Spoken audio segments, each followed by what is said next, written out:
नमस्कार, स्वागत है आप सभी का डीडी न्यूज में। आपके साथ मैं हूं संध्या शर्मा। आइए बुलेटिन की शुरुआत करते हैं अब तक की हेडलाइंस के साथ। प्रधानमंत्री नरेंद्र मोदी आज दिल्ली में नवकार महामंत्र दिवस कार्यक्रम में होंगे शामिल।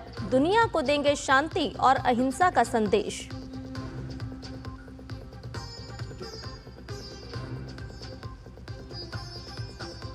राष्ट्रपति द्रौपदी मुर्मू अपनी विदेश यात्रा के दूसरे पड़ाव में पहुंची स्लोवाकिया। राष्ट्रपति पीटर पैलेग्रिनी सहित अन्य प्रमुख राजनेताओं से करेंगे मुलाकात।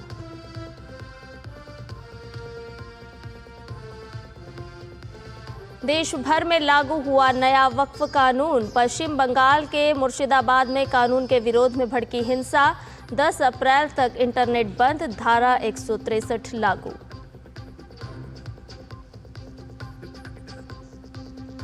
दो दिन तक चली समीक्षा बैठक के बाद आरबीआई आज करेगा नीतिगत दरों का ऐलान। लगातार दूसरी बार ब्याज दरों में हो सकती है कटौती।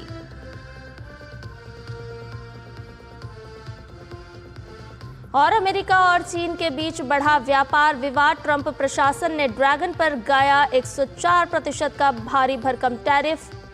नया टैक्स आज से लागू।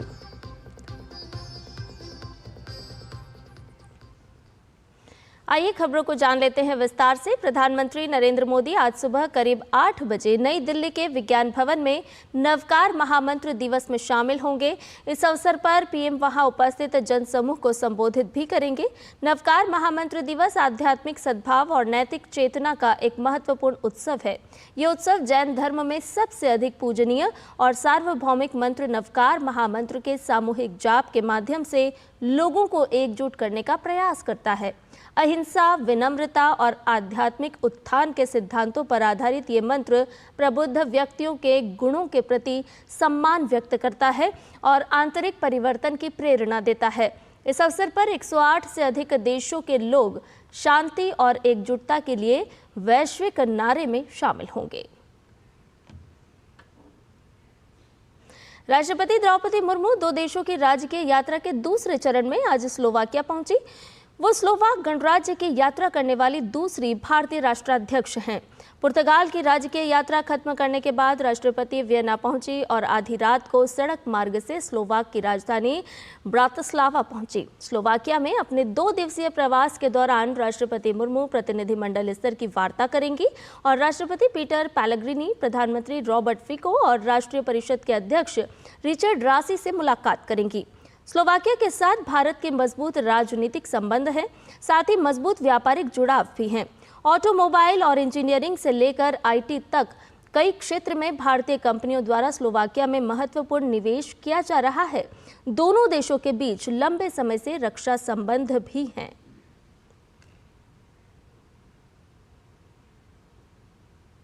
पुर्तगाल दौरे के अंतिम दिन राष्ट्रपति द्रौपदी मुर्मू ने पुर्तगाल में रह रहे भारतीय समुदाय को संबोधित किया। भारतीय समुदाय को संबोधित करते हुए राष्ट्रपति ने कहा कि आप लोग पुर्तगाल में भारत की बहुलतावादी संस्कृति का प्रतिनिधित्व करते हैं। सही मायनों में आप लोग भारत के राजदूत हैं। प्रवासी, भारतीय प्रवासी और भारत पुर्तगाल समुदाय के सदस्यों से मिलकर बहुत खुशी हुई है।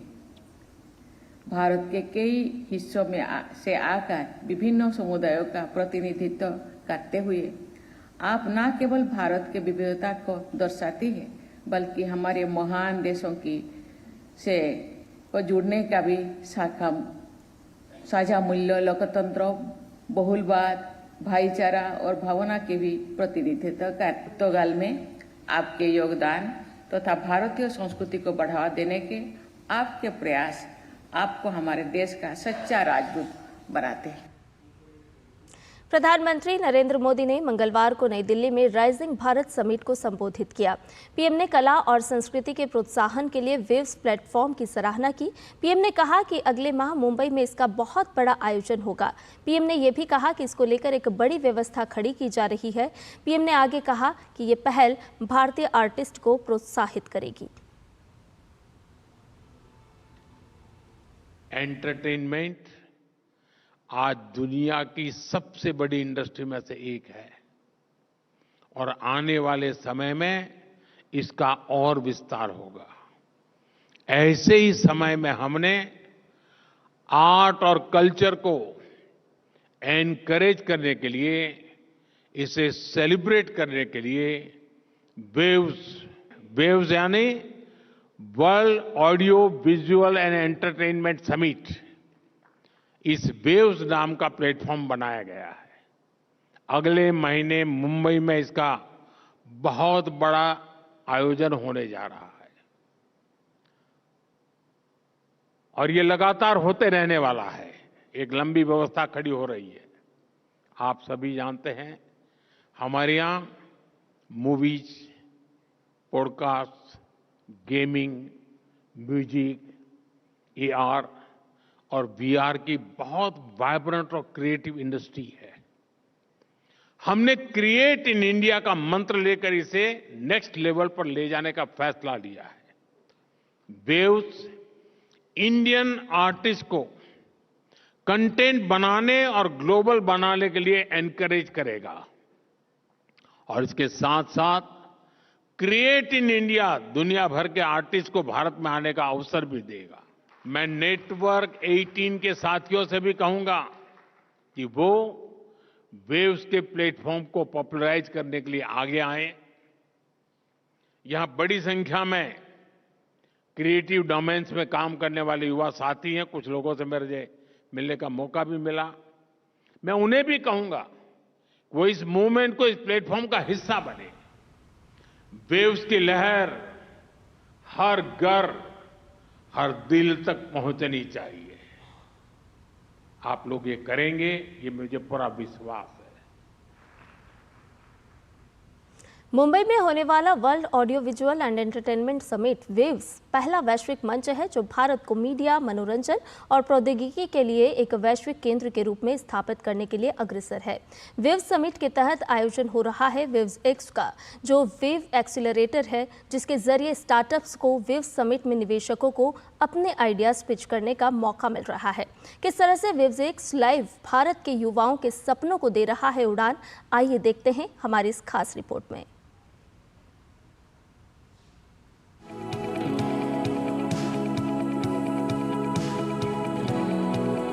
कोई भी आर्टिस्ट बिना प्लेटफॉर्म के बड़ा नहीं होता और वेव्स वो प्लेटफॉर्म है जो आपको बड़ा बनाएगा। वेवएक्स लाइव एक ऐसा मंच जो स्टार्टअप्स को जोड़ता है देश विदेश के दिग्गज निवेशकों से। भारत सरकार और IAMAI द्वारा आयोजित वेवएक्स लाइव वेव्स समिट का एक प्रमुख हिस्सा है। यहाँ AR, VR, gaming, animation, generative AI और डिजिटल कंटेंट के क्षेत्र में काम कर रहे स्टार्टअप्स को मिल रहा है मंच अपने आइडियाज को ग्लोबल सक्सेस स्टोरीज में बदलने के लिए। हम स्टार्टअप्स जो मीडिया और एंटरटेनमेंट सेक्टर की स्टार्टअप्स हैं, हम उनको फंडिंग प्रोवाइड कराएंगे। जो निवेशक हैं हमारे, प्राइवेट निवेशक हैं, वेंचर कैपिटलिस्ट हैं, एंजल इन्वेस्टर्स हैं, उनसे हम इनको निवेश दिलवाएंगे। साथ ही साथ इनको मेंटरशिप भी दिलवाई जाएगी। इसमें वेवएक्स में हमारा फोकस मीडिया एंटरटेनमेंट स्टार्टअप्स पे है, जैसे कि एनिमेशन है, ग्राफिक्स है, VFX है, पोस्ट प्रोडक्शन, एडिटिंग, कॉमिक्स और साउंड प्रोडक्शन। इस टाइप के जितने भी रिलेटेड हमारे सेक्टर हैं उनको इसमें इन्वेस्टमेंट के लिए दिलाया जाएगा। यहाँ सिर्फ प्रेजेंटेशन नहीं होते हैं लाइव पिच सेशंस, जहाँ हर स्टार्टअप को मिलते हैं कुछ ही मिनट्स अपने बिजनेस मॉडल, मार्केट साइज और टेक्नोलॉजी को समझाने के लिए, और सामने होते हैं इंडस्ट्री के सबसे top investors. Program under which startups will pitch, media tech startups will pitch in front of investors, and currently we have received a shortlisting of 1,000 startup entries. We are going to sieve through them. We are going to shortlist 30 entries from there. And this one we are doing specifically for media tech companies. Second way it is special is that we are getting a broad range of very large investors. Thirdly, our network of digital companies, like all the founders and all that represent Internet and Mobile Association, they will be there. And they are at the topmost end of, becoming mentors to these new startups. So we'll expose the new startups to some of our own members and founders. WaveX live में सिर्फ funding नहीं मिलती है, mentorship, वो भी देश के top CEOs, venture capitalist और सेलिब्रिटी एंजल इन्वेस्टर्स से। नेटवर्किंग लाउंज, फायरसाइड चैट्स और पॉलिसी डिस्कशन, यहाँ हर कोना है अवसरों से भरा हुआ। वेव्स स्टार्टअप्स के लिए एक दुर्लभ अवसर प्रस्तुत करता है। विजिबिलिटी, मेंटरशिप, पॉलिसी मेकर्स और इन्वेस्टर्स की दिलचस्पी, ये सब एक ही रूफ के नीचे। अर्ली स्टेज फाउंडर्स के लिए ये एक ऐसा प्लेटफॉर्म है जहाँ पे वो अपने विजन दिखा सकते हैं, आइडियाज़ को वैलिडेट कर सकते हैं और एक मजबूत नेटवर्क का हिस्सा बन सकते हैं।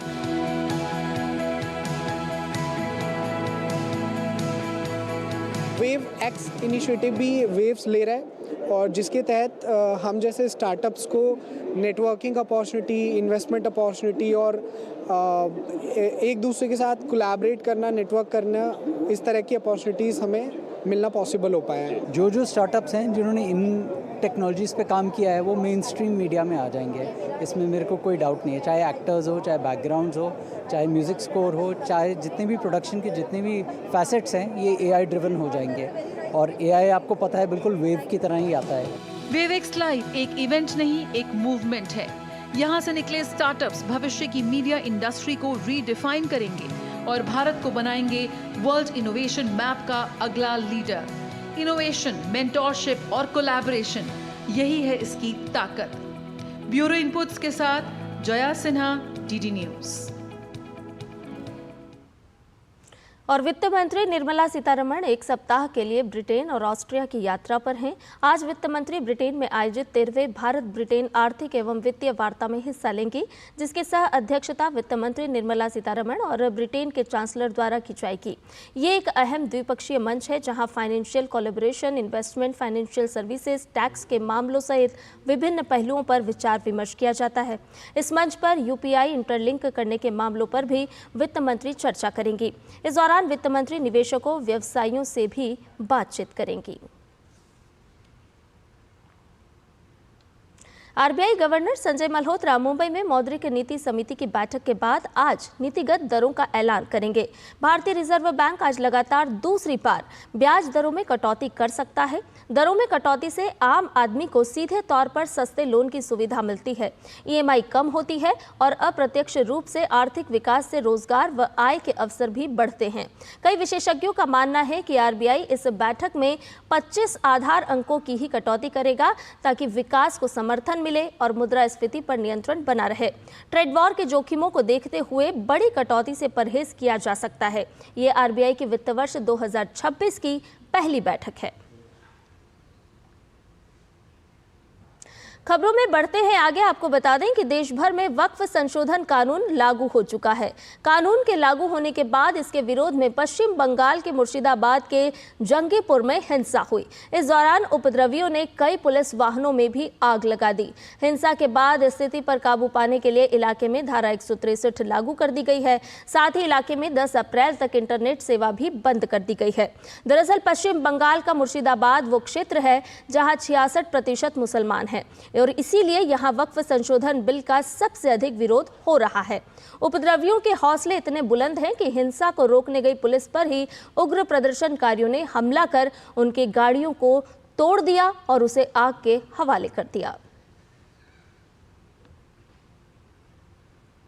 इधर अमेरिका और चीन टैरिफ को लेकर अब आमने सामने हो गए हैं। अमेरिका ने मंगलवार को चीन पर अब कुल 104% टैरिफ लगाने का फैसला ले लिया है।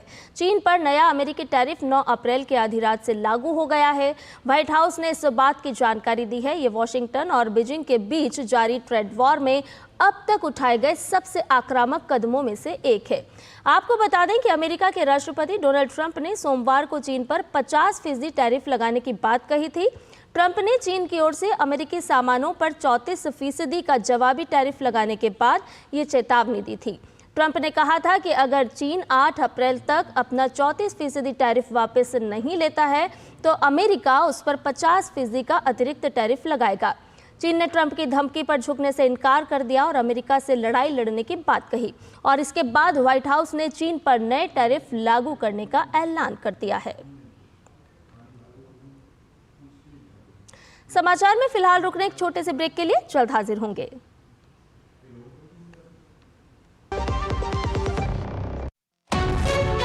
विभाग अनेक, कंप्लेंट बॉक्स 1, किसी भी सरकारी दफ्तर, विभाग या बैंक से जुड़ी शिकायत के लिए pgportal.gov.in पर जाएं, रजिस्टर करें, संबंधित विभाग चुनें, शिकायत दर्ज करें और ट्रैकिंग आईडी नोट करें। एसएमएस या ईमेल पर एक्नॉलेजमेंट पाएं और शिकायत का जवाब सीधे मंत्रालय से प्राप्त करें। अब तक 1,12,00,000 से अधिक भारतीयों ने भरोसा जताया। सीपी ग्राम्स, आपकी हर शिकायत का हल। अभी शिकायत दर्ज करें pgportal.gov.in।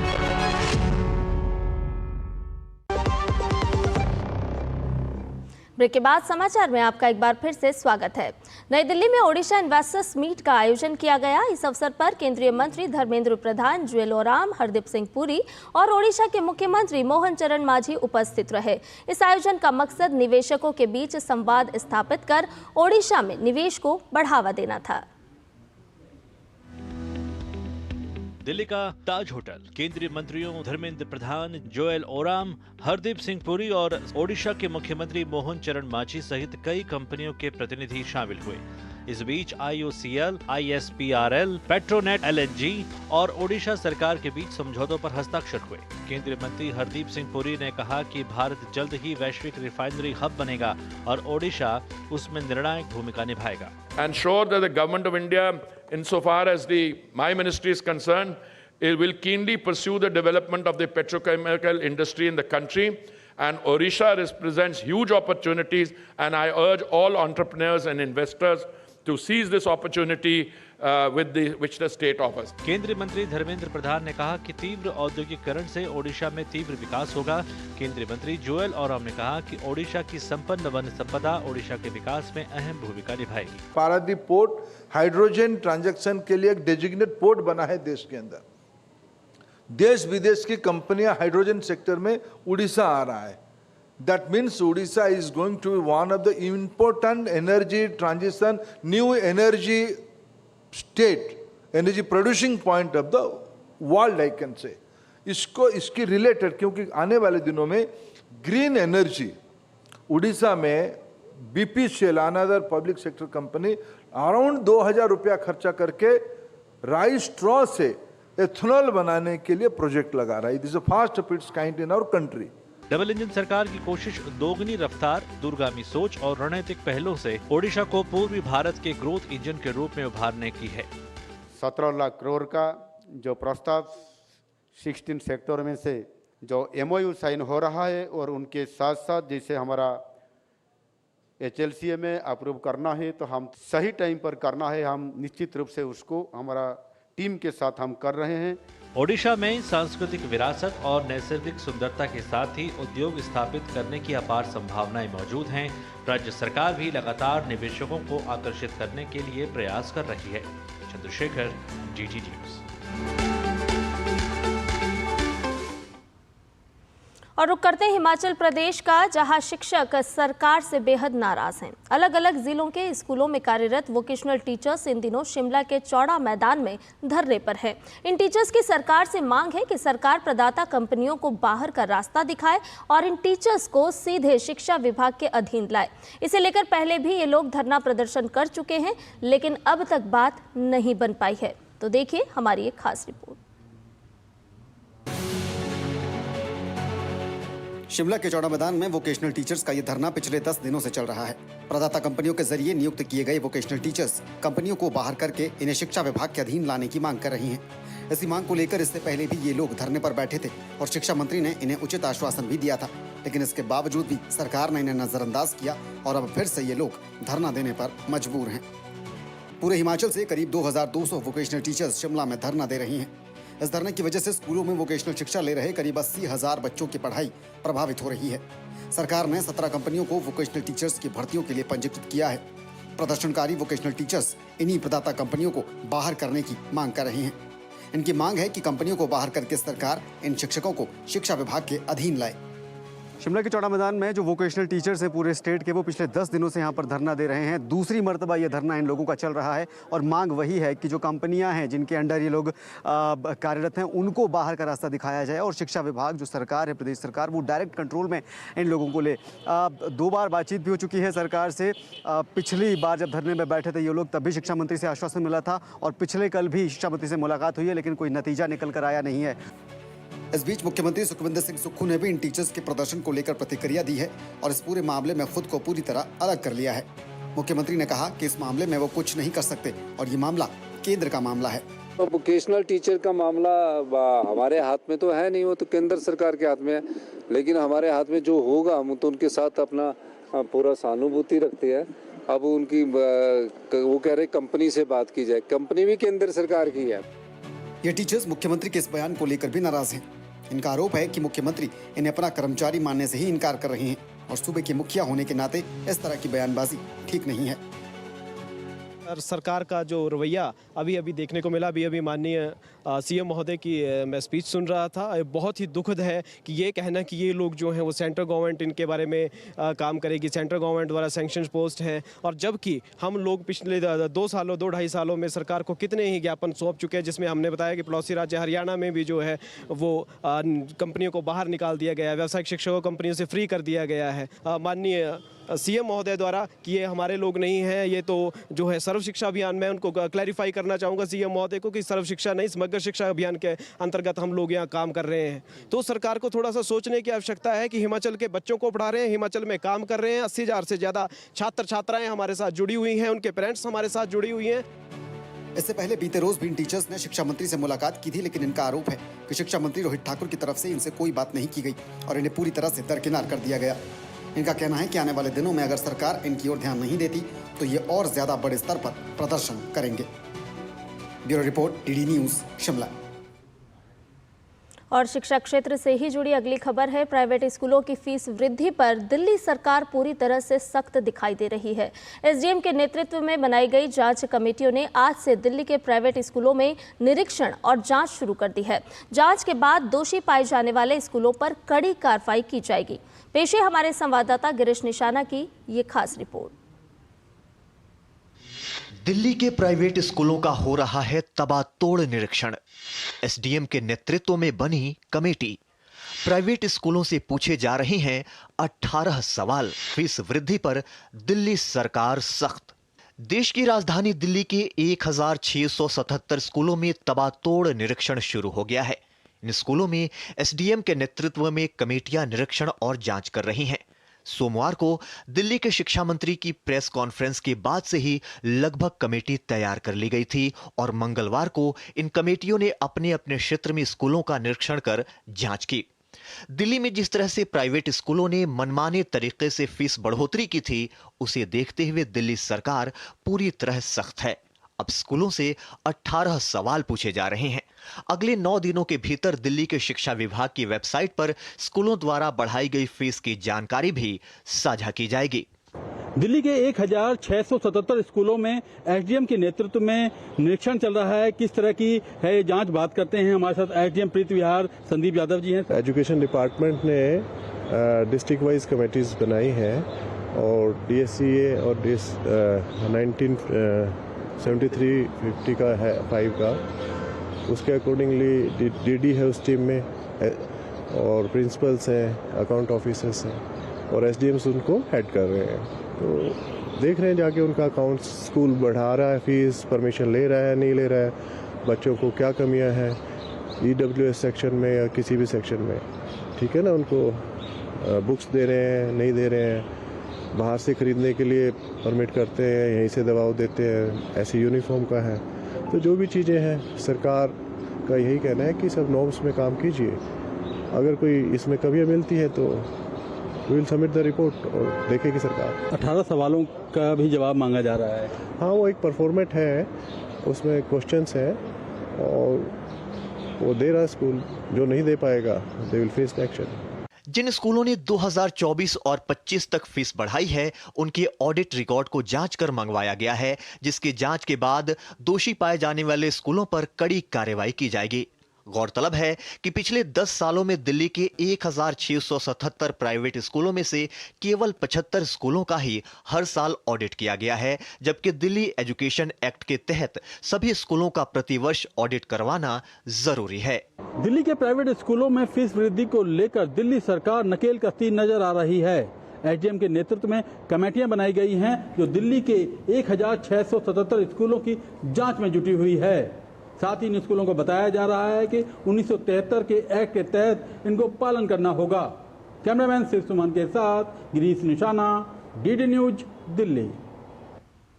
और समाचार में फिलहाल इतना ही। मुझे दीजिए इजाजत। नमस्कार।